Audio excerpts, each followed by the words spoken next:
Muito bem. Bem, eu tinha imaginado falar sobre um tema que eu lembro até do título, que era o longo tempo da luz.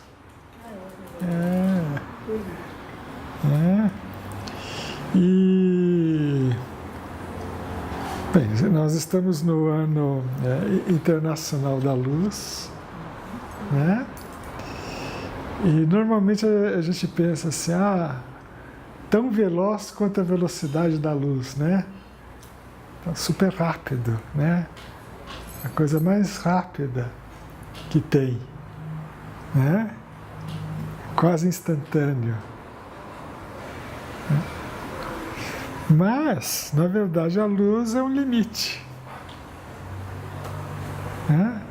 Então, ela vai introduzir o fator tempo, né? A gente que ainda não sentiu esse fator tempo, porque a gente ainda está só circunscrito à Terra, né? Mesmo assim, a gente já percebe o fator tempo, né? Quando a gente faz uma chamada, né? E aí tem um intervalo de alguns décimos de segundo, né? Ou seja, nada é instantâneo. E à medida que a gente passar da condição de cidadão da Terra para cidadão do sistema solar, aí sim a gente vai sentir o tempo, né? Hoje mesmo foi numa tese. Bem, cada tese que eu vou, eu fico pensando em alguma coisa, né? Hoje foi sobre Newton, né? A tese, né? Foi sobre história da ciência. E uma das coisas assim que favoreceu o contato entre as pessoas não foi só a imprensa. É algo que as pessoas esquecem muito frequentemente, que é o correio, né? Então, é uma das coisas assim que revolucionaram o modo como as pessoas entram em contato umas com as outras é o correio, né? Até o início da modernidade, isso é uma reflexão minha agora, tá?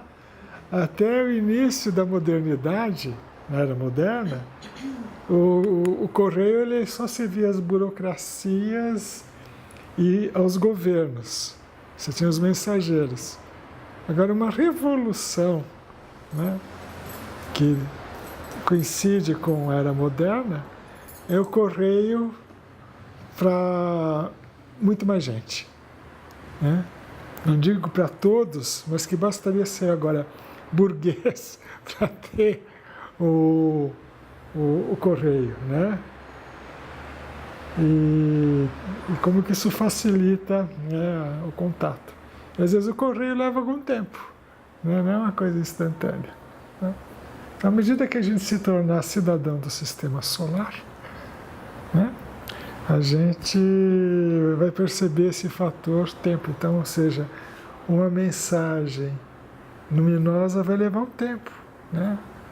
Do Sol até aqui, né, são 8 minutos. Se o sujeito estiver em Saturno, né, aí é 1 hora, né? 1 hora para ir, 1 hora para voltar, 2 horas. Se alguém estiver em Marte, também leva um certo tempo. Então vai entrar o fator assim do tempo. Então a gente está vivendo num mundo cada vez mais acelerado. São reflexões minhas, né? Então eu queria partilhar isso com vocês. Aí vai chegar um determinado momento em que a gente vai encontrar o limite da velocidade, né? Então agora a gente fala coisas daqui a 100 anos, por exemplo. Nós achamos que 100 anos era muita coisa, não é? Então, ao mesmo tempo que a gente pensa em frações de segundo, você entra num chat, por exemplo. Se você fica 20 segundos sem falar, você já é dissolvido, né? Agora estamos num outro mundo também, que está se desenhando, né, que é um mundo dos ritmos mais lentos. Né? Então, coisas que são construídas com um certo tempo, porque são muito complicadas. Né? Como numa gravidez, né? Leva um certo tempo. Né? Então, aí tem uma matéria que eu dou, né, que chama Conceitos Fundamentais de Astrobiologia, de pós. Né? E uma das coisas é como comunicar essas ideias para as pessoas. E um aluno meu, né, então ele apresentou um trabalho que era um pequeno conto que ele fez, né? Assim, sobre o futuro. Né? Aí então, ele já teve a descoberta da água em Marte, né, que a gente tinha comentado, né? Teve aquele filme Perdidos em Marte, né? E que mostra a história de um homem que é deixado em Marte, né? E depois resolve uma solução para salvá-lo. Então, envolve um trabalho em equipe e envolve tempo, né? Porque para você ir para Marte são 6 meses. Você só pode ir a cada 2 anos. Então tem certos limites que são impostos pela natureza. Por que só pode ir a cada 2 anos? A cada 2 anos porque é quando você tem a aproximação máxima entre Marte e a Terra. Né? Então nesse momento a viagem ela fica mais curta. Né? Então são as famosas oposições. É quando Marte ele aparece à meia-noite no alto do céu. Né? Então se você pega o período dos dois, aí dá 2 anos. Né? Então tem uma série de coisas que levam um certo tempo. Né? E ao mesmo tempo tem a instantaneidade. Né? Então a gente tem as duas coisas hoje em dia muito, muito, muito perto uma da outra. Né? Então, e a gente está falando em cidadão do sistema solar, a gente está tendo dificuldade já em ser cidadão da Terra. Imagina ser um cidadão no sistema solar. Né? Marte e Interstellar falam de realidades de tempo muito diferentes. Porque o sistema solar você consegue atravessar, né, com as naves atuais em anos. Né? Agora, a estrela mais próxima é em séculos.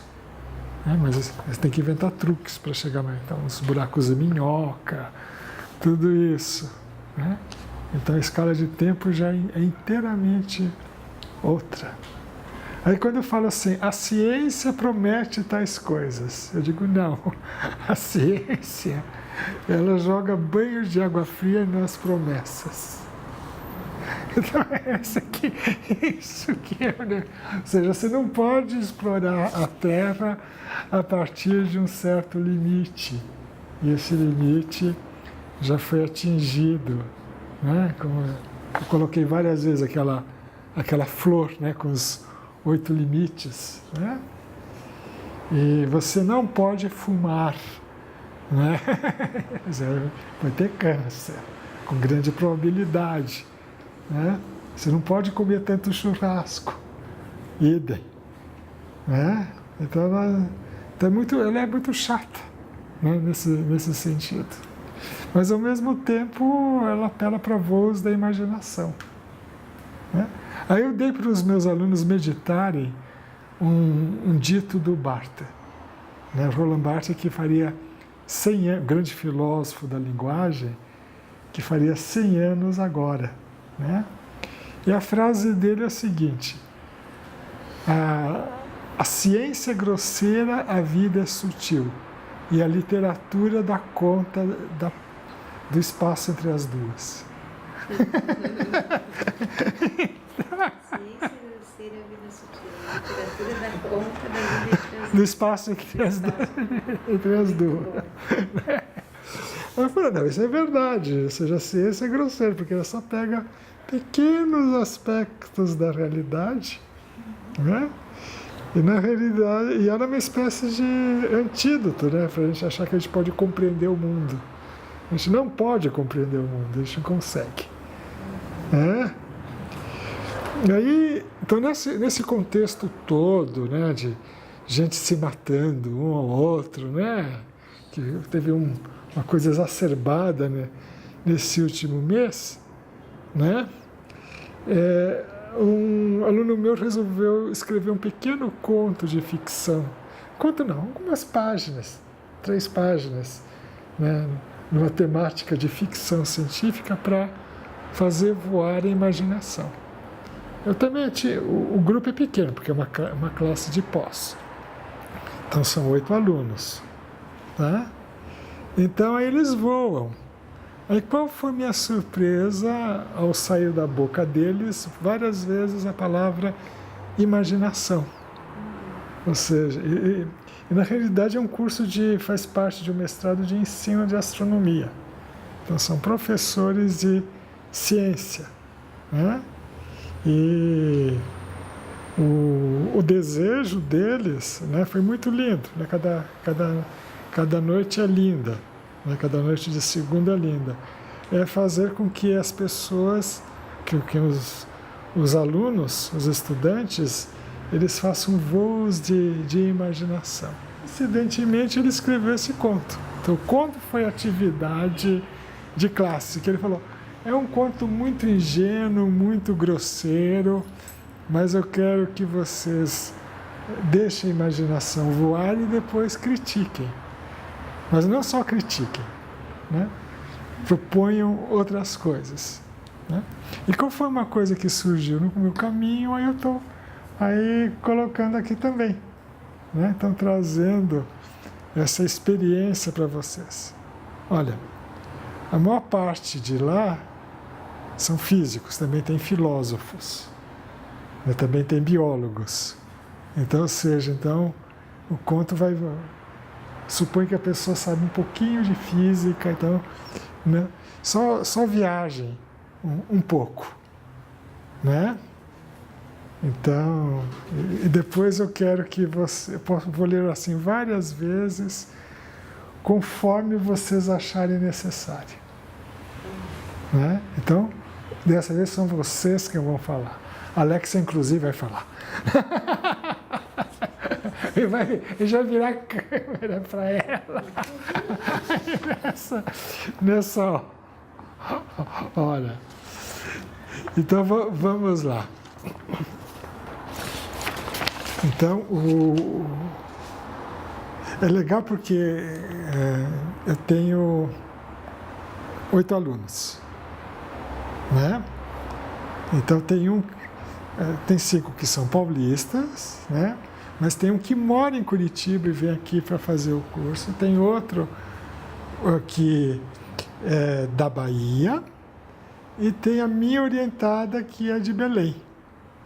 Né? Quer dizer, não vai ver, mas ela, né, é de Belém. Né? E, então, existem certas coisas locais que... Guará. Você conhece Guará, né? Guará. Guará quer dizer vermelho. Então tem várias coisas que são vermelhas e que têm um significado muito especial aí dentro das tradições indígenas, né? Então isso pelo menos, né, lá no Pará, né?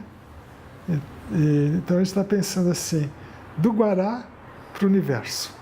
Né? O trabalho que ele está fazendo é completamente maluco. Né? Mas vocês terem uma ideia, né, de como que é. Né?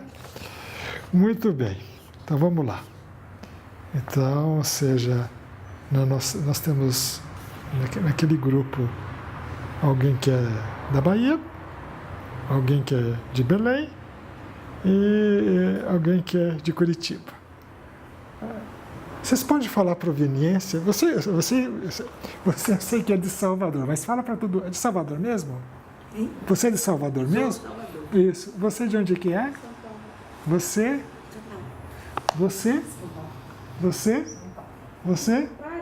Pará. Pará? Você é do Pará? Jura? Por isso que você está trocando esses olhares. Fantástico! São Paulo. Então pronto. Aqui também temos alguma... Só falta alguém do Sul aqui, né? Para pegar o Brasil. E uma vez eu fiz um trabalho, né? Foi um número da Scientific American em homenagem a Stephen Hawking. E eu só coloquei Scientific American Brasil. Eu só coloquei autores brasileiros, físicos.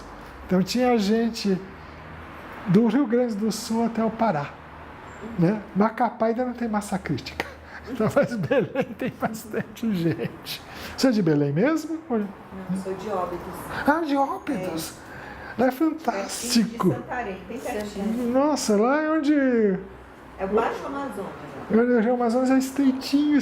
Quer dizer, estreitinho, quer dizer, 2 quilômetros. Óbidos, fantástico. Fantástico. E lá eles têm um trabalho assim extraordinário, porque eles trabalham, né, com escolas que não têm acesso por rodovia. É barco. É tudo barco, então leva 2 dias para ir numa escola e voltar, entendeu? Então são missões mesmo, né? Então é um trabalho muito, muito fantástico. E lá você vê estrelas dos 2 hemisférios. Você é paraense, fantástico. Você vê estrela dos 2 hemisférios? Sim, porque está no Equador. No Equador, né? No Equador, então você vê todas as constelações. Você vê todas as constelações, né? Então, o autor aqui é um curitibano, né? Só para dizer, né, de onde que vem. É um professor, tudo isso. Então, vamos lá. A conturbada década de 80, 2080. Né?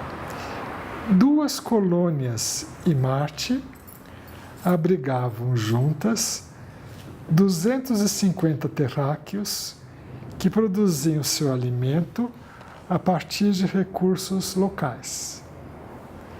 Passeios turísticos de 7 dias em módulos orbitais estavam acessíveis à maior parte da população. A energia era gratuita e o mundo vivia em imensa paz. Entretanto, os seres humanos questionavam profundamente o próprio papel no contexto cósmico, o que demonstra que descobertas produzem incertezas. As buscas por vida em solo marciano se mostraram totalmente infrutíferas, a ponto de serem abandonadas na primeira década de colonização, se tornando um objetivo secundário.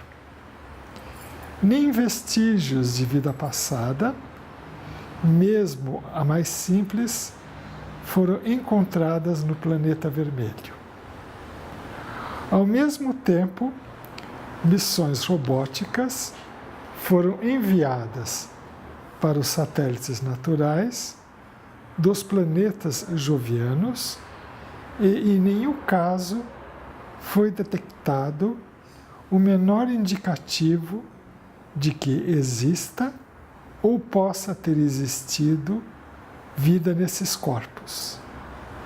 Tivemos certeza que éramos os únicos seres vivos do Sistema Solar e nos denominamos solário, gentílico para o habitante do Sistema Solar.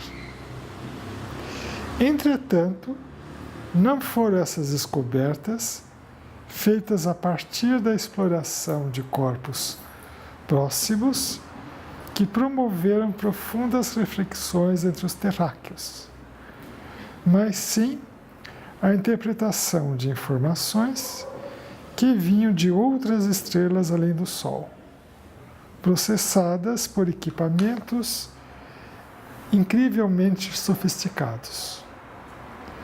Tudo começou quando Galileu utilizou um instrumento que potencializava o seu poder de percepção do universo, o telescópio, e verificou a forma e a dinâmica de muitos corpos celestes. A partir desse momento, teve início uma espécie de corrida, na qual os instrumentos de observação foram sendo aprimorados, por exemplo, com o telescópio refletor de Newton e a construção de equipamentos cada vez maiores e mais potentes durante os séculos 20 e 21, muitos deles colocados na órbita da Terra. Não foi apenas no que se via que os avanços da melhoria dos instrumentos que ampliam a nossa percepção sobre o universo ocorreram. A descoberta do espectro eletromagnético tornou possível olhar de forma diferente os corpos celestes, ampliando o conjunto de informações disponíveis acerca deles. A espectroscopia possibilitou o conhecimento da constituição química de corpos celestes diversos, contradizendo Augusto Comte a respeito da impossibilidade de conhecermos essa informação. Encontramos evidências nas assinaturas existentes da luz. O que diria Galileu? Os avanços da astrometria possibilitaram mensurar movimentos próprios das estrelas e, a partir disso, determinar as características físicas dos sistemas planetários extrasolares. Ao longo do século XXI, as pesquisas obtiveram ampliar a resolução das informações coletadas. Foram desenvolvidos novos equipamentos, cada vez mais sutis, de interpretação de informações eletromagnéticas e astrométricas capazes de produzir uma representação holográfica em 3 dimensões dos sistemas planetários estudados. Esse equipamento, chamado scanner estelar, cria representações detalhadas de sistemas planetários, como eles eram no momento em que a luz partiu da sua fonte. A escala de resolução alcançada nos primeiros equipamentos era de 1/50 bilhões, o que representa um campo de futebol em um planeta orbitando Alpha Centauri. Para os primeiros equipamentos, o tempo de exposição mínimo era de 5 anos e funcionava apenas em estrelas com grande magnitude aparente.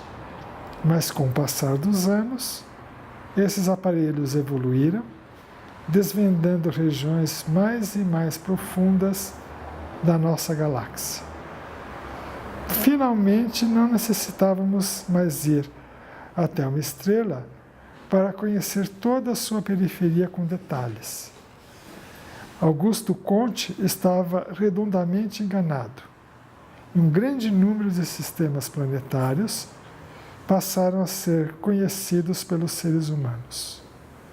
A primeira estrela a ser escaneada foi Sirius. Seu holograma mostrou, como se esperava, um sistema binário. Sirius A, estando na sequência principal do diagrama HR, e Sirius B, uma anã branca. Não se assustem com a linguagem astronômica. Ela está por toda parte, até uma criança de 3 anos conhece. Ao redor de Sirius A orbitavam 12 planetas, agrupados em terrestres e jupiterianos, assim como no sistema solar. Porém, com distâncias ao centro de massa do sistema muito menores que as aqui observadas. E, portanto, na sua zona de habitabilidade, orbitava um Júpiter de grande massa, o que foi interpretado como um impedimento para a vida que não foi encontrada. Já em Sirius B, o que se observava era um conjunto de 6 planetas, também obedecendo à distribuição dos corpos que se verificou posteriormente padrão. Terrestres os mais próximos e jupiterianos os mais distantes da estrela. Porém, os terrestres, no caso de Sirius B, estavam arrasados, estéreis, sem atmosfera, o campo magnético, o que foi interpretado como reflexo do colapso final da estrela a qual orbitava. Então, Sirius B é uma anã branca, que é uma estrela que chegou ao final da sua vida e explodiu há muito tempo atrás. Então, acabou com todos os planetas do sistema. Né? Os esforços se intensificaram e muitos equipamentos de rastreio e produção holográfico foram enviados no início da década para instituições de pesquisa ao redor da Terra. E cada um deles escaneou um número cada vez maior de estrelas específicas, em um esforço conjunto para criar, né, um grande catálogo de sistemas planetários extrasolares. Em cerca de 5 anos, foram produzidos hologramas de milhares de estrelas próximas. Entretanto, nenhum bioindicador foi encontrado. Nenhum vestígio de vida foi descoberto. Muitos Mercúrios, Martes e Júpiteres eram encontrados, mas não aparecia nenhuma Terra. Essa situação alimentava a imaginação da população terrestre. Cada vez mais passávamos a nos compreender como seres únicos e crescia a sensação de que a vida não é tão abundante no universo como imaginávamos. Em meados da década, a busca por vida no universo já não despertava a curiosidade das pessoas. Muito raramente alguma notícia era discutida nos meios de comunicação. Somente esporadicamente para reafirmar que, apesar dos novos avanços e de estrelas mais distantes escaneadas, nenhuma evidência de vida foi encontrada. Alguns pequenos grupos, marginalizados pelas suas crenças consideradas ridículas, afirmavam a existência de vida extrasolar, seja questionando a abrangência da pesquisa, seja afirmando que elas eram manipuladas como uma forma de iludir a população global, pois a vida em outros sistemas já era comprovada pelos altos escalões da pesquisa mundial, mas que por algum motivo desconhecido a mantinham escondida. Essa constatação levou a uma efervescência espiritual. Tudo apontava que os seres humanos eram realmente especiais, provavelmente criaturas únicas. A figura de um Deus arquiteto voltou a tomar força. Novas seitas eram criadas, em geral para fazer face ao grande sentimento de solidão pelo qual passava a humanidade. O nascimento do primeiro solário e Marte foi um feito extraordinário e libertou de uma vez por todas os seres humanos do seu berço. Na Lua, grandes empreendimentos investiam na extração de minérios, no turismo, na colonização e na industrialização, com ênfase na produção de grandes estaleiros de naves espaciais que se dirigiam a regiões distantes do sistema solar. A palavra mundo possuía um novo significado. Abrangia agora outros corpos celestes.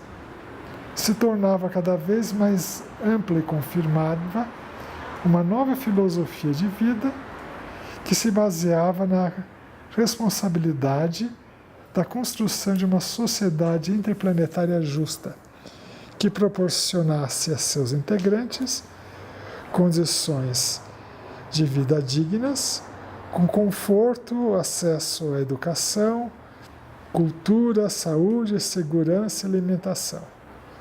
Afinal, cada ser humano é único e precisa ser preservado até que sua composição orgânica não resista mais à degradação causada pelo tempo. É nosso dever nos autopreservar de forma conjunta, utilizando todo o conhecimento produzido, compartilhando de uma visão orbital, abrangente e solidária. A humanidade se compreendeu de forma unificada e as diferenças regionais não foram mais vistas como algo ameaçador. Interessante que, ao mesmo tempo, ocorria uma padronização imensa na forma de viver no sistema solar.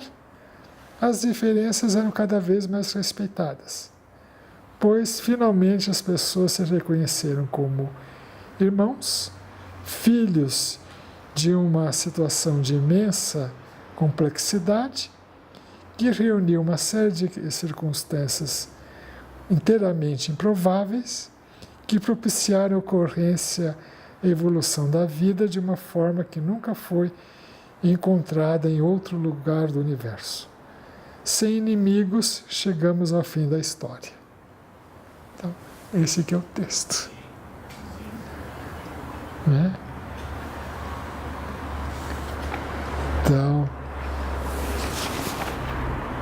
o que ele suscitou em vocês? Seriam as fotos, os hologramas, os astros que foram escaneados, essas coisas, né? Como é que seria? Eu já estava lá no catálogo. Inclusive ele colocou umas poucas imagenzinhas. Aí eu vou passar para vocês. Né? Ele ficou na dúvida se colocava imagens ou não, que ele não queria forçar a imaginação.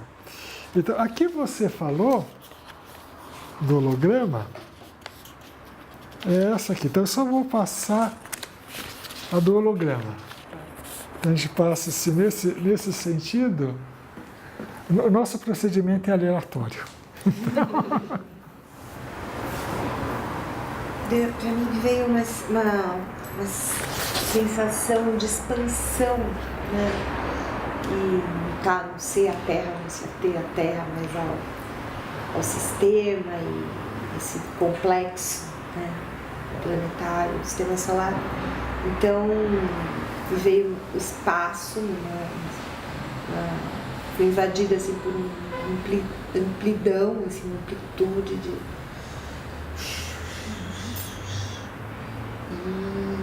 mas não além do sistema solar. Então eu também tinha uma amplitude com um tipo de um contorno. Né? Um contorno. Uhum. E aí dentro uma solidão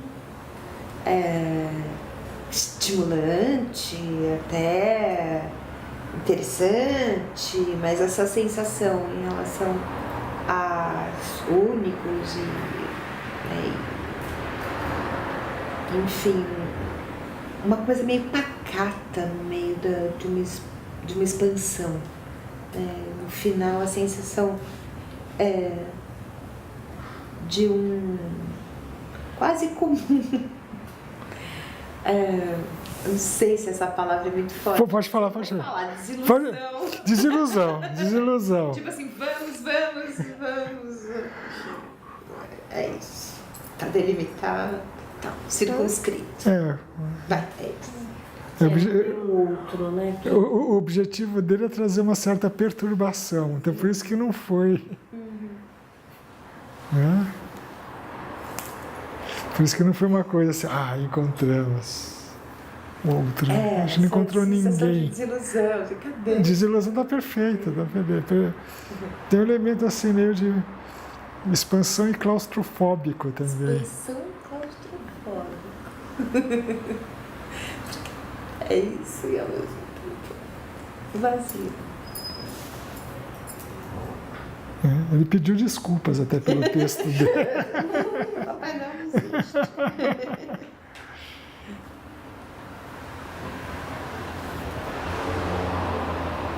Então, Pel, você... Então, eu também senti um pouquinho assim, quando o processo assim, de uma escalada, assim.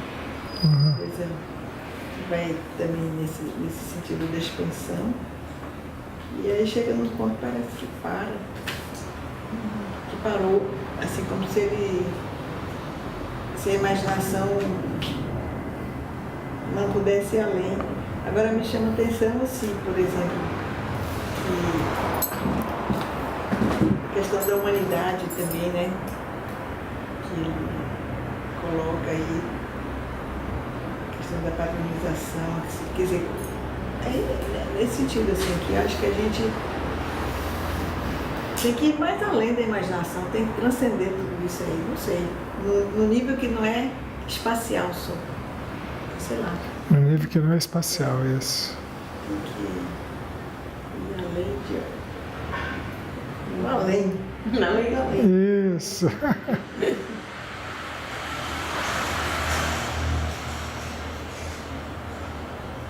Porque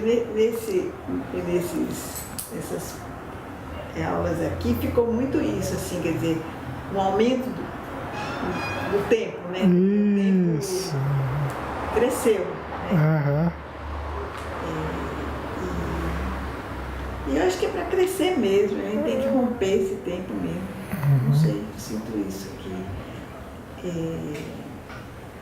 A gente está atado no limite terrestre, né? E a gente tem que... O fato, por exemplo, de existir outros mundos, quer dizer, isso aí eu acho que o homem vai ter que... Vai ter uma mutação. Uma mutação. Neuronal, para poder a gente chegar lá.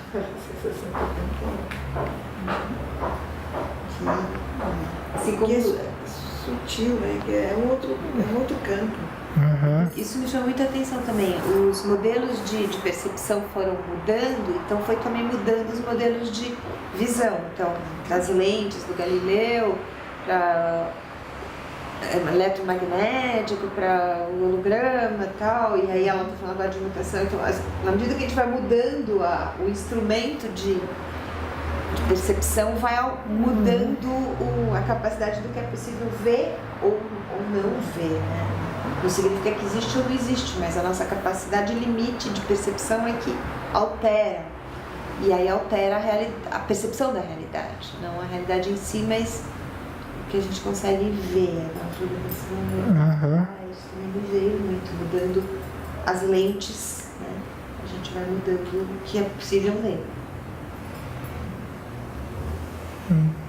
Mas eu não senti uma expansão na consciência. Não, né? Não. Não, né? Nesse texto, Nesse Não, mas na expansão neurológica dela... Nesse texto, não. Nesse texto, não. Teria que ter algo além. Então... a proposição De conhecimento, talvez, mas ali não senti um salto. Não, teria que ser através da Ou nem alguma coisa assim expandida muito diferente. Não, a pessoa para de se pegar, tá bom. Mas... a concepção do universo, tudo é muito calcado na matéria, né? Então, eu vou buscar Isso. materialmente Que é perceptível. a matéria. Sei. Aham. E vou buscar o limite disso.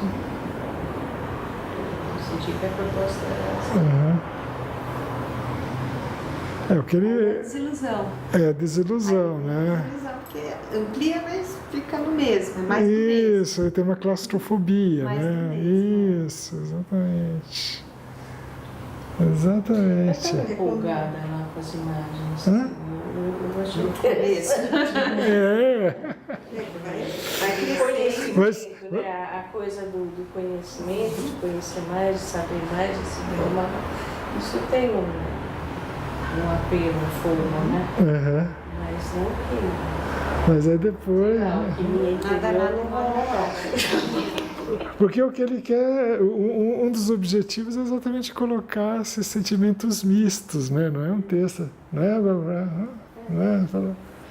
é assim, só para te levar, colocar no outro nível, é para mostrar. Não, e não me incomodou não estar no outro nível, mas estava.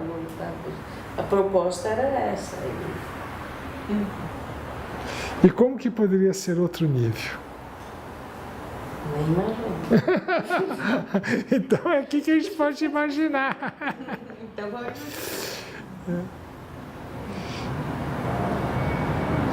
Porque eu brinquei assim um pouco falando de alguns autores, depois eu joguei, né?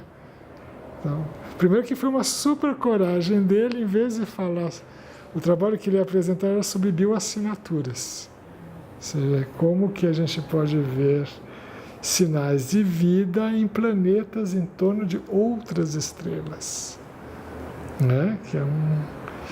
Então ele resolveu preparar um texto como se fosse para o ensino médio, né? Então, para provocar, né, reflexão e as pessoas também sentirem que está faltando alguma coisa no texto. E que talvez seja muito ingênuo o texto, seja muito chão o texto. E ao mesmo tempo colocar com essa possibilidade de que só tem a vida aqui. Ou seja, todo o trabalho que a gente faz e busca, aí ele se revela depois inútil. Né? Então, ou seja, que é uma coisa muito angustiante. Eu queria, né? Então, o ideal é essa sensação, é isso, essa sensação de que falta alguma coisa, né? Como vai viajar para buscar algo fora, e aqui tem tudo, né? Tem ouro, tem minério, é completo, né? Então, o mundo está completo, é isso que eu quero assim, sei lá. Você fala alguma coisa do berço que você cita? O berço. Você cita no final? Né? Isso, quase para o final o berço, né? Então posso ler essa parte aqui do berço? Então, essa é uma parte muito central no texto. Ele distrai assim, com um monte de coisas, né? Mas aí aqui mostra um evento central que supera todos os outros. Né? Então ele começa falando de terráqueo. Terráqueos são os habitantes da Terra, mas em geral, quando a gente fala terráqueo, rendam-se terráqueos. Então, quando você vê alguém de fora e chama a gente de terráqueo. E ele inventou um outro termo aqui, que chama solário, que é habitante do sistema solar. Né? E até então, não tinha ninguém que não havia nascido na Terra. Então, o grande evento aqui central, né, é o nascimento do primeiro bebê em Marte. Então, a partir daí, tudo muda. Né? Ou seja, o nascimento do primeiro solário em Marte foi um feito extraordinário. E libertou de uma vez por todas os seres humanos do seu berço. Essa. Imagina o nascimento do primeiro bebê marciano. Isso é um evento extraordinário, de uma poesia fantástica, né? Então,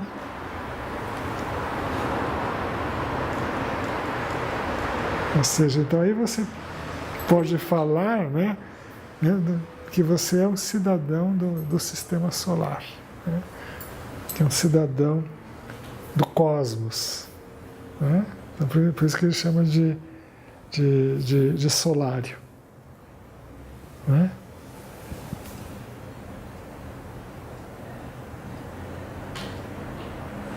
Os incas, né, se chamavam filhos do sol, né? Os incas se denominavam Filhos do sol, né? Uhum. E aqui são filhos, né, do sistema solar. Né? Filho do sistema Solar. Você se coloca também num não lugar, né? Quer dizer, Marte, mas Uhum. Além do berço. Você sai do berço. Né? É o conceito do não lugar do Marco G. Né? Você está familiarizado, por isso que você citou, né? Marco G, que é um antropólogo que tem um livro dele que é o não lugar. Né? Então, estou familiarizada em pacientes.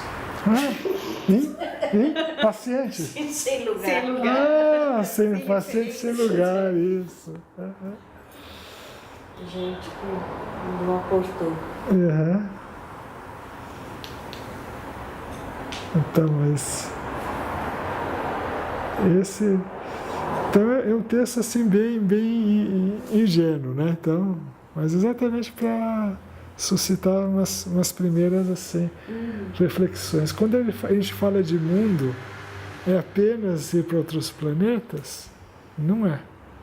É mais do que isso. Né? Então, a gente pode ter um mundo paralelo aqui mesmo. Mas a gente também não pode menosprezar ir para outros planetas. É um modo de você ir para um outro mundo.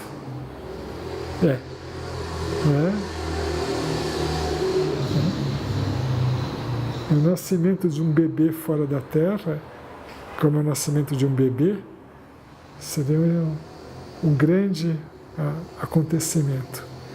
Em Marte dá para você fazer isso. É primeiro bebê marciano. Né?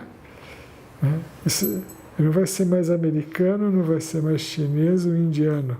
Ele vai ser um marciano. Né? Nunca ninguém parou para pensar que esse é um evento que está bem perto. Né? Então logo a gente for para Marte, logo nós vamos ter o primeiro marciano. Né? Então esse marciano, então a gente vai ter um nativo de Marte.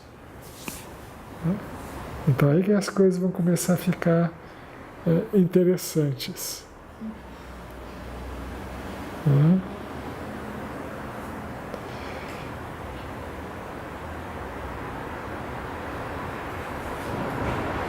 Ele falou do Augusto Comte, né? Então deixa então assim elucidar para vocês. Que Augusto Comte é o fundador do positivismo, né? Que afirmava a primazia, né, da ciência como meio de alcançar a verdade. Mas ele próprio dizia que a ciência tinha as suas limitações. Então, na verdade, o Augusto Comte ele está errado de dois modos. O primeiro modo é imaginar que a ciência pode alcançar a realidade. Então, por isso que eu gostei da afirmação do Roland Barthes. A ciência é grosseira e a vida é sutil. Na realidade, qualquer coisa que a gente faça é grosseira e a vida é muito mais sutil do que qualquer coisa que a gente faça. Eu gosto muito da expressão que os filósofos usam de aproximações à verdade. Sabe, são tentativas de aproximação. Perfeito. Se é que é uma verdade, uma realidade. Mas são aproximações, né? Uhum. Agostinho fala, né? Que a vida é mais inteligente que a matemática. Exatamente. Exatamente. Então tem uma inteligência que é essa inteligência, né, espiritual, né? Que é a grande inteligência, né? Então,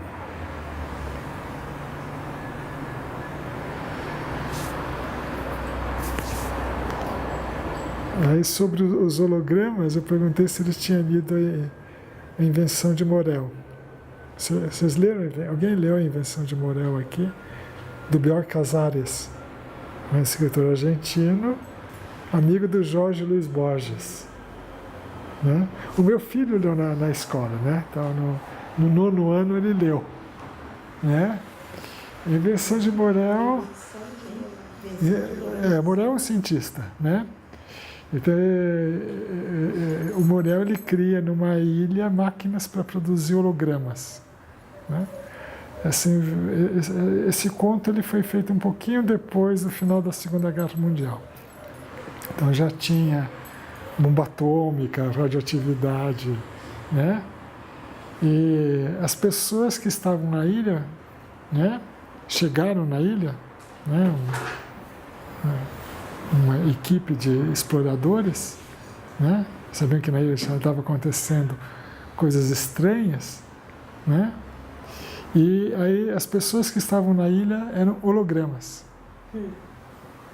E depois de um certo tempo, as pessoas que foram na ilha foram escaneadas. Então, a existência física delas vai ficando cada vez mais evanescente, né? Até que elas foram completamente substituídas por hologramas. Então, essa que é a argumentação, né, da invenção de Morel. Né? E aí tem um conto do Jorge Luiz Borges que se chama Tron Uqbar Orbis Tertius, né? Que eu sempre falo desse conto, né? E Orbis Tertius significa o terceiro orbe, ou seja, a posição onde está a Terra, né? E esse conto ele começa num jantar em que Jorge Luiz Borges ele está na casa de Bioy Casares. Então ele começa a falar de um país chamado Uqbar, o Jorge Luiz Borges. Aí o Bioy Casares fala, mas eu nunca ouvi falar nesse país. Aí ele fala, mas está na enciclopédia anglo-americana. Aí o Bioy Casares fala, mas eu tenho enciclopédia anglo-americana. Né? Aí ele vai lá, folheia a enciclopédia anglo-americana, né?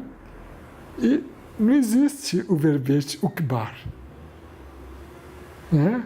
Aí o Jorge Luiz Borges foi um cara de tacho. Né? Um amigo achando que ele mentiu, que inventou o país de Uqbar. Né? Aí o Jorge Luiz Borges vai na casa dele e na enciclopédia que ele tem o verbete. Né? E depois ele mostra para o Bioy Casares. Né? E a partir desse momento, então, o Uqbar é um país. Então, de início, esse país ele aparece um pouco o que acontece na internet. Um pouco aparece numa enciclopédia. Depois, o Uqbar, né, é apenas a primeira manifestação. Começam a aparecer objetos que não tem nada a ver com a Terra. Né? Objetos, né? E esses objetos, né, que não tem nada a ver com a Terra, eles se tornam cada vez mais presentes, né? E não obedecem às leis físicas que a gente conhece. Então, e depois surge uma enciclopédia de Tlon. Tlon é de um planeta todo. E a Terra começa a se transformar em Tlon. Então, primeiro por essas informações, né? Então a gente acha que informação é só uma coisa que pega lá da realidade, né? E tira a informação. Mas ele está dizendo que informação é outra coisa. Então, primeiro você tem a informação e depois você tem a realidade que ela puxa. Né? Então, essa que é a pegada, né? O grande golpe de mestre. Né? E aí falando sobre Marte, que Marte está muito perto de nós. Né? 2 anos não é nada. Entendeu? Você vai lá 6 vezes para ir, 1 ano fica lá, né? Aí volta mais 6 vezes para a Terra. Tá?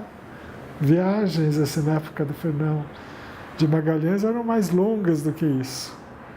Né? Mas imagina as experiências de mundo que você vai ter. Né? Aí não fala nada disso. Imagina a presença de um outro mundo agora aqui. Né? Que tem.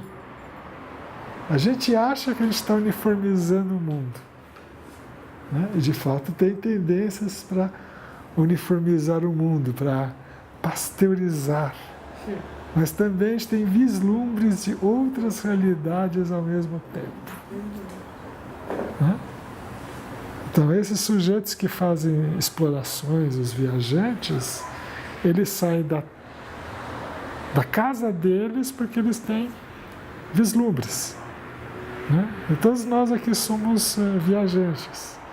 Se a gente viajando do Pará para São Paulo ver coisas, ou vice-versa, agora imagina viajando da Terra para outro lugar. Né? Então é tudo um exercício da imaginação. Né? E essa angústia aí de estar sozinho acaba gerando religiões. Então depois, uma das imagens que ele coloca é de um templo, de uma dessas religiões. Né? Então essa ideia que o mundo que a gente está vivendo, né, ao contrário do que se pensava, né, no século XIX ou no século XX, é um mundo em que as religiões vão estar cada vez mais presentes, com crenças que vão desde inefáveis até destrutivas. Aí quando eu morava na Casa Verde, eu morava no morro, né? Aí ia subindo, lá embaixo tinha primeiro uma igreja evangélica. Depois ficou 30 igrejas evangélicas. Pois é, depois multiplicou, mas tinha uma igreja evangélica. Depois, aí no meio, tinha um terreiro de Umbanda. E no topo, não tem nada a ver com sequência, tem a ver com a minha profissão, que eu morava bem no alto, tinha uma igreja Teninkyo, que é uma igreja Shinto japonesa. Então, ou seja, na mesma rua, você tinha um monte de religiões. Católica não. Que católico é meio difícil ter uma por rua, entendeu? Essas menores são... Mesmo assim, eu assisti uma palestra no Centro Espírita, né? Uhum. Eles estão... Essa coisa da solidão, quer dizer, existem centros espíritas que estão sendo colonizados, sei lá a expressão que eu posso usar, por ETs. Então, aquele papel que o espírita falava que os espíritos faziam, agora são feitos por ETs. Então, curas, mensagens, materializações. E assim, ninguém entra em choque um pouco com a doutrina Pura, né? pura, né? Tradicional. Tradicional, né? Original, né? Então tem toda uma logística, assim, quer dizer, gente que sai de um centro porque, sei lá, se converteu Isso. Uhum. a essa egrégora e aí quem concorda fica, quem não concorda vai para o tradicional, quer dizer, Interessante escutar isso. Assim, como que são as manifestações espirituais para esse pessoal? Aham. Muito bem, que mais?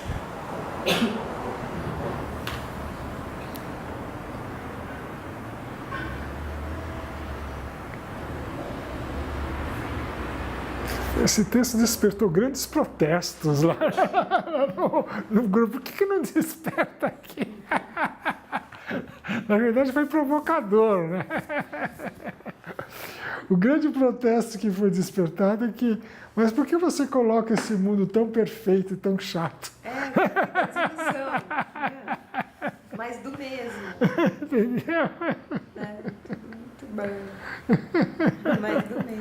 Exato. Tem que ter uma religião bem louca, né? Para contrabalançar essa racionalidade toda, né? Imagina, 2080. Top O pessoal deve ter uma religião muito louca. Contratada ali contra esse marasmo. Não é? Exato. Você entra no marasmo, né? Essa racionalidade toda, né? Essa esterilidade. Esterilidade, isso mesmo. Exatamente. Porque, na verdade, ele coloca isso como um contra-exemplo, entendeu? Ou seja, você não acha vida nenhuma em outros planetas, e ainda por cima você resolve todos os problemas desse planeta. É triste resolver todos os problemas. Chora. Ninguém se mata, né? Alguma coisa tem que dar conta disso, provavelmente é religião. Então, mas o que eu gostei foi do nascimento aí do bebê, né? Então, o bebê, né? Bebê cósmico. O bebê, o primeiro solário, né? Como eles chamam, né? Então, né, na Idade Média, né, Alberto Magno dizia o seguinte, que se há esse mundo ou outros mundos, essa é uma das questões mais importantes da filosofia. Né? Então ele não estava falando só de outros planetas, ele estava falando de outros mundos inteiramente distintos. Né? Então essa ideia de que você tem outros mundos é muito antiga, né? E na verdade ela foi cultivada em outros lugares até de um modo mais intenso, na Índia, por exemplo, né? Enquanto a Europa mal existia, a Índia já tinha um sistema, né? Que era um sistema do zero flutuante. Aí sim, a matemática permitia você fazer voos. Porque com esse sistema você podia falar em bilhões ou trilhões. Em número. Agora, um sistema que você só tem a correspondência letra-número, como entre os semitas ou entre os gregos e romanos, né? Você não tem o zero, falta o zero. Aí você não consegue representar coisas de grande dimensão e nem sequer a ideia do vazio. Né? A ideia do vazio também é muito... Você acha que, por exemplo, se a gente tem lugares que facilitam a gente estar nesse outro mundo, você acha que mesmo em qualquer mundo você pode estar nesse outro mundo? Por exemplo, se você está num lugar que tem um tipo de arquitetura, Tem. a gente vai entrando no Marrocos, que eu lembro a imagem, né? Isso. Aquelas ruas meio labirintos, você de repente isso facilita. Facilita, certamente. Você tem certas paisagens que te facilitam. Está aqui nesse, assim, São Paulo já dificulta. Onde a gente está. O olhar, esse negócio de você não ter horizonte. Eu já morei em casa com horizonte e casa sem horizonte. Fiquei míope, literalmente, visualmente. E visualmente, porque tinha uns telhados cinzas, né? Sempre morei em casa com horizonte, então eu podia soltar, mas Ou está em teto muito alto, ou está o outro que está aqui. Exato. várias coisas, né? Vão limitando a gente. Vai limitando, é. Como vai sendo construído as coisas. Confinando, né? Não, por isso que é importante para esses lugares assim mágicos aí, né?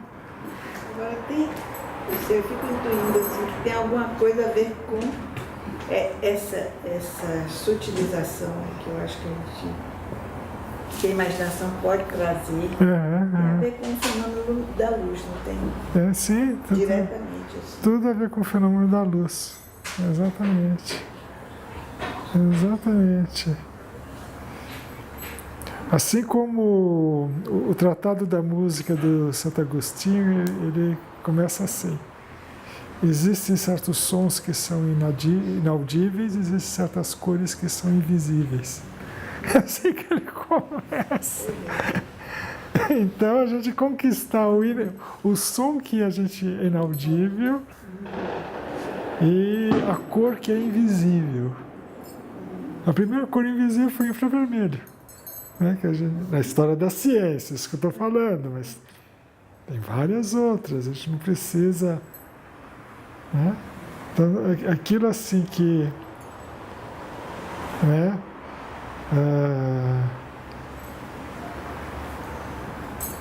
o mundo é tão opaco que a gente pode abrir um monte de janelas.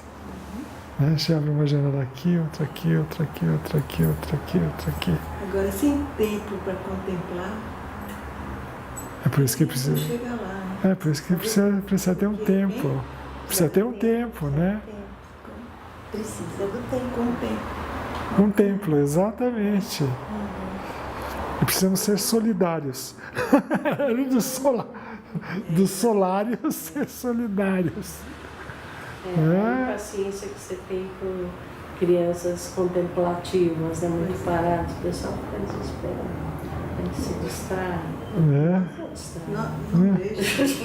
Hoje teve um que dizia assim, eu faço tudo devagar. Ele é mesmo assim, tá entendendo? É o mesmo que fez essa questão. Como é Deus? 3 anos. Como é Deus? O outro fez assim, Deus é igual a Peter Pan. Ele parou, ficou, fez assim. Ficou refletindo. Ficou, fez. Peter Pan eu vejo no livro, mas Deus eu não vejo. Olha. Isso aí é um dos contemplativos. Um dos contemplativos, isso. O menino que usava Ritalina. Por que eu estou usando Ritalina? Você precisa ter foco. Eu não quero ter foco. Que ótimo. Você é um pouco disperso. Seu cérebro, sei lá o que. Eu quero meu cérebro mais lento.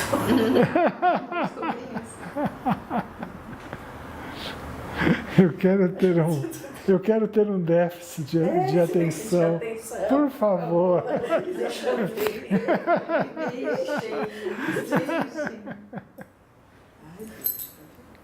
Pasteurizar, né? O que você falou. Pasteurizar, exatamente. Negocia com o teu neuro.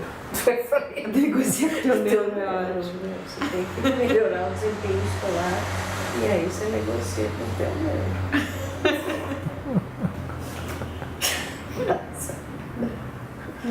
Então apareceu para você. Ele parece de tudo. De tudo, né? Tá certo. Você está num lugar muito interessante que encontra pessoas com muitas coisas diferentes. Mas eu acho que esses lugares assim são lugares assim. Então, mesmo em São Paulo deve ter uns becos assim meio interessantes, que você encontra coisas. Entendeu? E no mundo tem, né? Então, eu gosto das chapadas, por exemplo, né? Você vai na Chapada, tem o negócio do horizonte.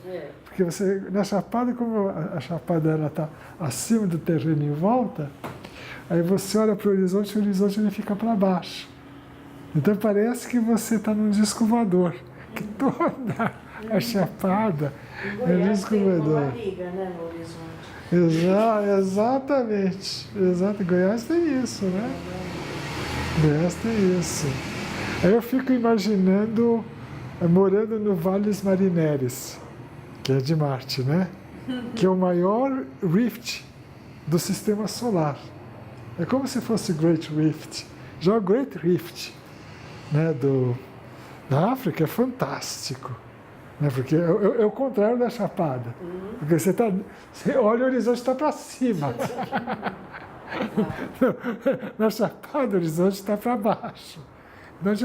Agora imagine esse horizonte para cima, algo assim que é 40 vezes maior que o Great Rift africano, num planeta que é menor que a Terra. Então imagina o que essa paisagem causa no ser humano. Né? Se tem gente que vai morar, né, lá em Pirinópolis, né, ou na Chapada Diamantina, vai ter muito mais gente que vai para Marte.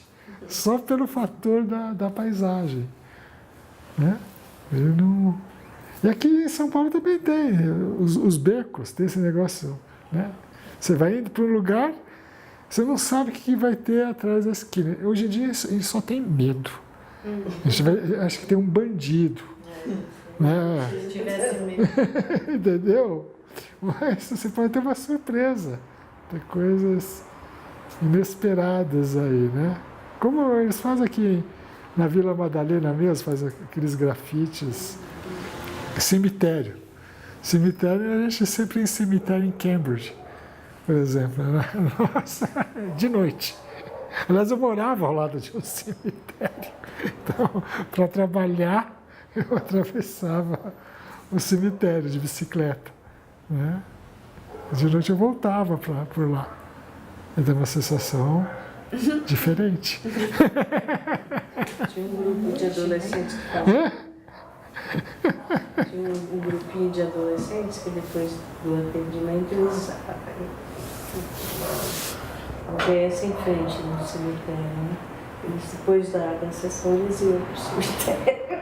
Eles terminavam o que eles precisavam fazer lá. Eles assistiam inteiro, iam lá, ficavam quietinhos. No nosso caso era só uma coisa meio esquisita, né? As primeiras vezes assim, eu cheguei lá em fevereiro, então os dias eram curtos, né? Então tem que passar pelo cemitério, o sol se punha às 4 da noite, né? Às 4 da tarde, né? Já era noite, né? Então, aí depois eu me acostumei com a ideia, falei, que interessante. Dá um pouco de medo no fundo, né? Mas dá uma sensação que você está em outro mundo também, né? Então o que faltou aqui no texto foi isso, você colocar você em outro mundo, né? Então você sai para outro mundo, é para você se sentir em outro mundo. Mas ele teve a coragem de... O pessoal lá foi muito mais... se detonou ele. Mas tem estados de alma assim? Tem, por exemplo, solidário, né? A questão das... Né? Isso aí, tem tudo errado, né? Pronto. Né? Então, mas isso no nível cósmico. É como aquele filme, né? Melancolia. Vocês assistiram, né? Do Lars von Trier. Quem assistiu? Ninguém? Assisti, me recomendaram bastante, mas não assisti. Então, melancolia mesmo, né? Porque aí Acho que a gente foge um pouco, né? né? Desses aí, né? Porque a Terra é engolida pelo planeta melancolia. Essa que é, aliás, o começo do filme é a Terra sendo engolida. Então, e o pior não é isso. O pior é que a personagem principal, que é uma loirinha, que ela tem mil poderes proféticos. Né? Ela entra em melancolia profunda, né? Quando ela vê, né, pela primeira vez o planeta. Porque quando ela vê, ela já sabe que o planeta vai engolir a Terra. Mas o pior do que isso é que a Terra é o único lugar do universo onde tem vida, na visão dela. Né? Ou seja, não só acaba com a Terra, mas acaba com a vida em todo do universo. Então, então, a sensação que foi transmitida é algo nesse sentido. Total. Que é uma coisa que os filósofos adoram falar dessa. Os filósofos com que eu tenho andado são um pouco diferentes, tá? São filósofos mais modernos. Né? Hoje, inclusive, estive na tese que era de filosofia da ciência. Tinha eu e mais 2 filósofos. Né? Não tem mais aquela atitude condenatória em relação à ciência. Né? Porque fazem filosofia da ciência. Né? E aí tem coisas assim muito bonitas. Né? Por exemplo, a primeira vez que Galileu vê as luas de Júpiter. Né? É uma coisa assim que ninguém esperava ver. Né? Você tem certas coisas de astronomia que revelam uma beleza que ser humano nenhum é capaz de construir, e que estava lá escondida. E você, com os teus aparelhos, de repente você chegou nessa beleza. Seria como se eu estivesse numa imensa galeria de arte cósmica, né, com obras de arte que eu jamais imaginei que existissem, e eu fosse vendo essa beleza infinita. E não poder compartilhar por questões religiosas. Né? Perdão. Galileu tinha umas coisas. Tinha! Mas é que tá. Não é tão verdade. Porque os historiadores da ciência falam disso. Né? Ele foi condenado pelos dominicanos, mas os jesuítas logo adotaram o sistema dele. Né? Então teve muita gente que viu muita beleza. Então ele ele compartilhou. Mas ele próprio era um sujeito muito arrogante. Então muito do que aconteceu com ele deve à arrogância dele.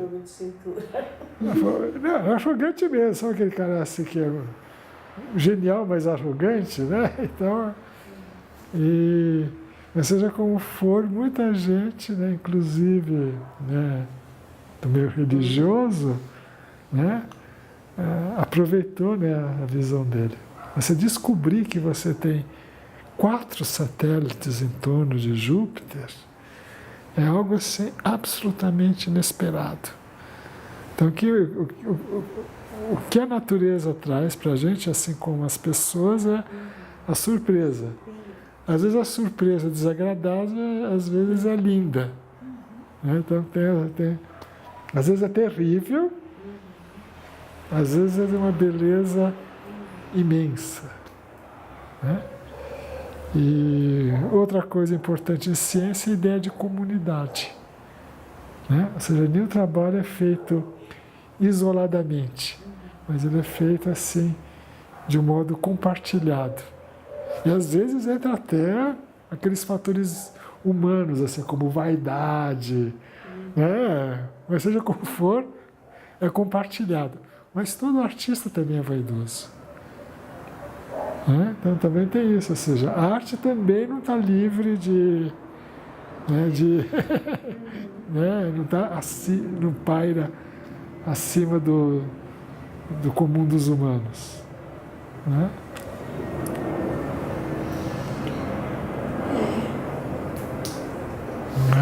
Tem que estar disponível, né, para as revelações.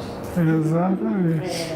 Pois é. Infinitas, né? Infinitas. Do ponto de vista, eu me lembro pequena que eu fazia assim, se eu penso, é porque existe. Aí eu pensava nas coisas, eu via, gostava de ver o negócio se movimentando, eu digo, mas eu estou pensando é porque existe. Eu acho que, por exemplo, do ponto de vista, aí eu vou puxar para da educação, é favorecer esse imaginário mesmo. Exatamente. Né? Porque o grande treino é a imaginação mesmo, o grande... É uma educação da imaginação, né? as pessoas não ficarem fazendo voos, né? Para que eu preciso de pernas se eu tenho asas? É Frida Kahlo, né? Então, o incrível é o seguinte, ela falou essa frase. Aí eu estou lembrando, agora que eu estou falando, quando o IAG, que é o Instituto Astronômico Geofísico, não era na USP, mas era na Água Funda, né? A gente tem essas atividades com o público, né? Então a gente tem gente de escola nas sextas-feiras para fazer observação, né? E lá era até mais equipado do que aqui na USP. E o céu era mais limpo porque era mais afastado, né? No Parque do Estado. Aí, numa das vezes, né? Aí trouxeram, foi uma escola, que é uma escola pobre, aí trouxeram um rapaz, né? Numa cadeira de rodas. A gente não tinha acessibilidade na época, a gente tiveram que levar o rapaz no colo, colocar dentro numa das poltronas, né? Porque era meio, tinha umas escadarias. Aí o rapaz ele ficou maravilhado, né? Na época era slide mesmo. Ele ficou maravilhado. Ele falou, minhas pernas não funcionam, mas você me deu asas. Ele falou que a Frida Kahlo tinha falado. Então, é esse tipo de coisa. Então, mostrar a beleza do universo, mostrar a beleza, né, da natureza, né? É a beleza do ser humano, enfim. Muito bem. Uma pergunta, que não dá para responder, mas só para ter no sentido de universo paralelo na física, os universos são comprovados que até, enfim, matematicamente ou... tem gente que trabalha com isso, o próprio Stephen Hawking trabalha com isso, né? Ou seja, as dimensões... Isso, talvez você possa ter vazamentos de universo paralelo no nosso. E para a maior parte das forças da natureza, é como se houvesse uma parede intransponível. Porém, tem uma força que é capaz poderia atravessar a parede. E essa força é a gravidade. Né? Então tem gente que a força mais, aquela que está mais acostumado, mas que é aquela que é mais misteriosa. Né? Então a gente pode ter uns vazamentos. Né? Eu sou mais interessado nos encantados, na verdade. Né? Na verdade, acho que essas coisas que inspiram essas buscas em física, por exemplo. Porque os caras já sabem que existem coisas como encantadas, como... Isso, exatamente.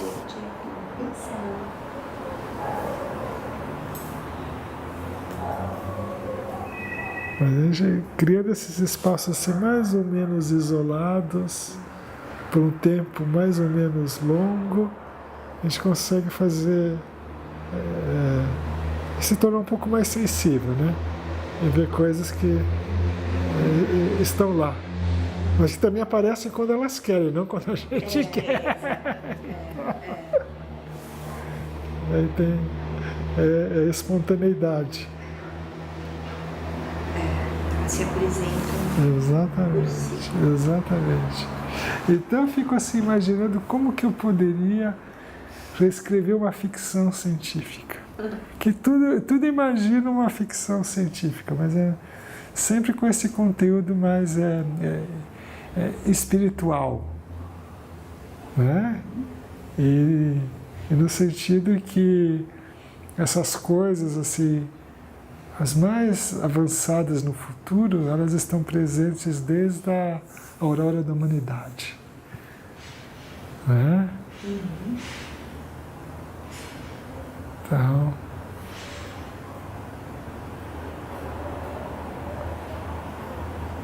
e que esses testemunhos, a maior parte deles a gente perdeu. Né? Então, mas a gente pode recuperar também. Também tem isso.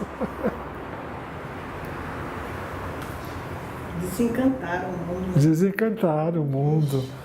Os encantados foram embora. Mas eu digo que eles não foram embora. Então, estão lá, a gente que não está vendo. Exatamente. Quando você fala do espiritual, você pensa, eu tocou uma vez que eu li um cara que trabalha com linguagem, que ele falou assim, do mundo está precisando da reconciliação com a transcendência. Esse espiritual tem que haver. Isso, é transcendência, é reconhecer a transcendência.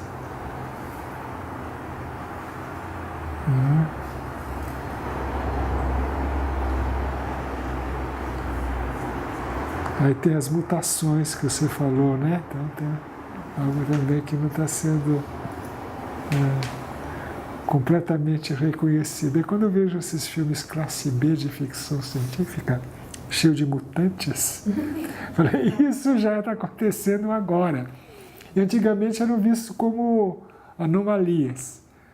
Atualmente você está falando até em protegê-los. Então, ou seja, tem esses mutantes, mas eles estão escondidos. Né?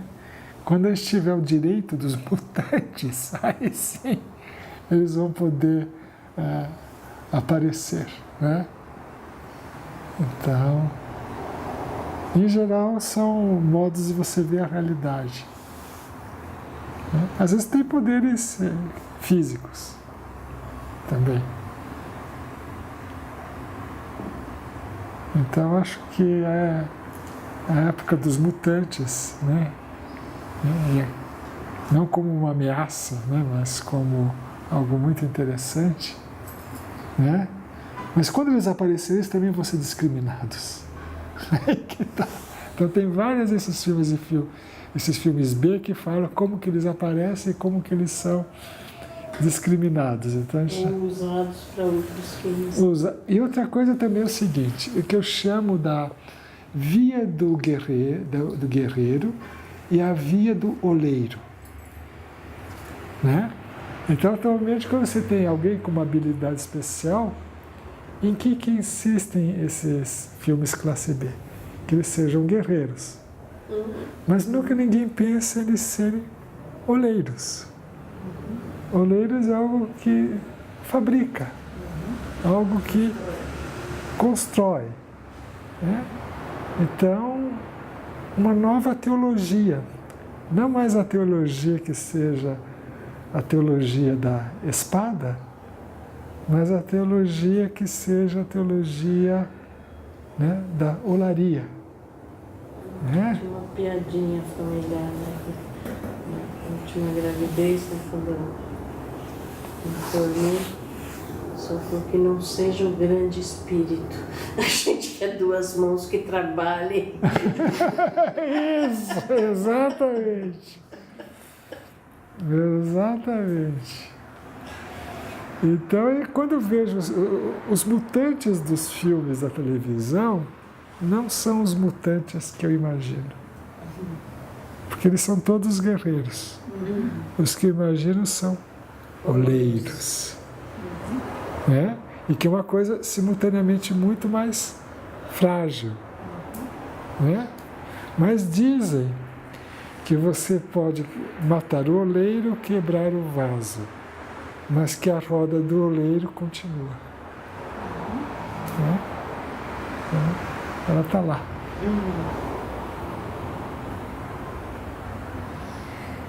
Muito bem.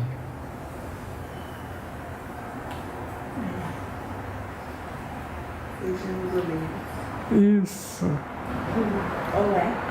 A gente podia fazer um curso, não tem aqueles cursos guerreiros do coração? Eu proponho oleiros do coração. Eu sempre achei meio esquisito esse curso. Eu falo, não sei. Carpinteiros do caminho. Isso! Carpinteiros do caminho, mecânicos do espírito, né? Assim vai. Né? Eletricista do saber. Costureiras do conhecimento. Isso, tudo bom na massa.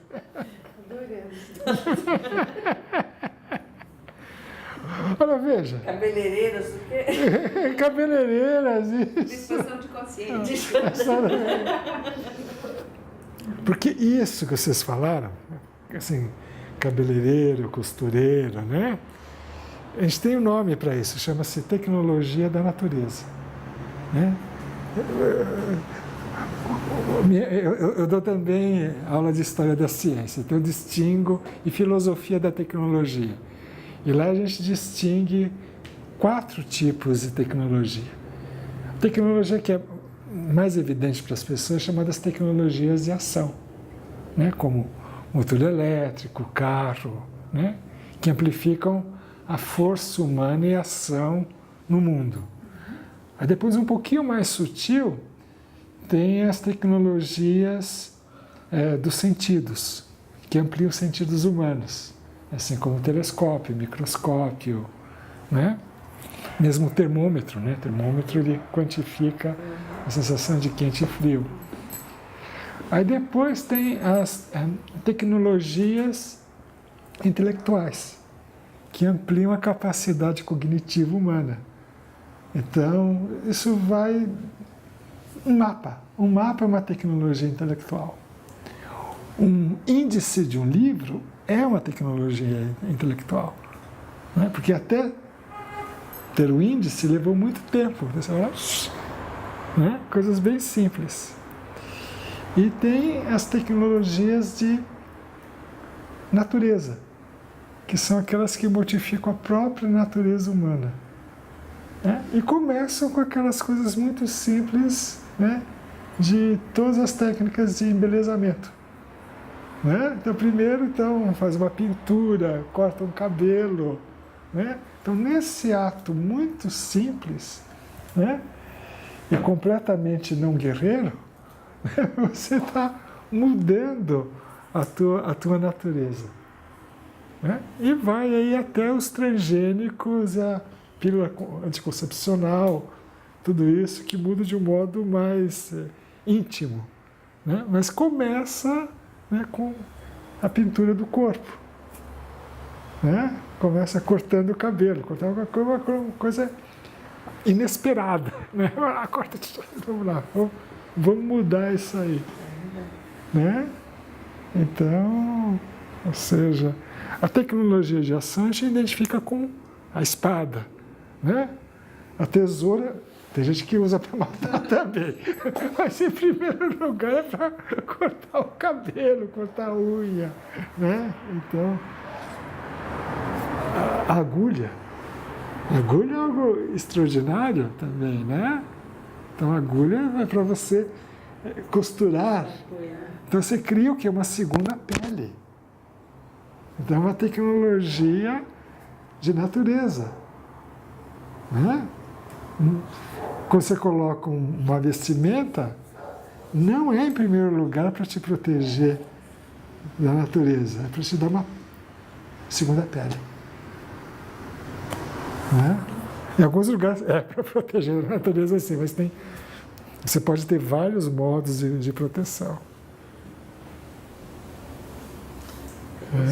Então, eu proponho os oleiros do coração. Costureiras do destino também. Costureiras do destino é fantástico. Isso. Muito bem, gente. Acho que mais alguma. Então, eu proponho a gente, né, agora pensar assim nesse futuro bem construído bem costurado. Né? Bem sonhado. Isso, bem sonhado. Abençoado, abençoado, abençoado, Não é meu isso. abençoado. Abençoado é minha conta. Eu acho lindo isso. Hã? Abençoado. Minha conta, ele que Minha conta. abençoado. Abençoado, abençoado. Muito lindo. Quem coloca? Minha conta, aquele escritor moçambicano.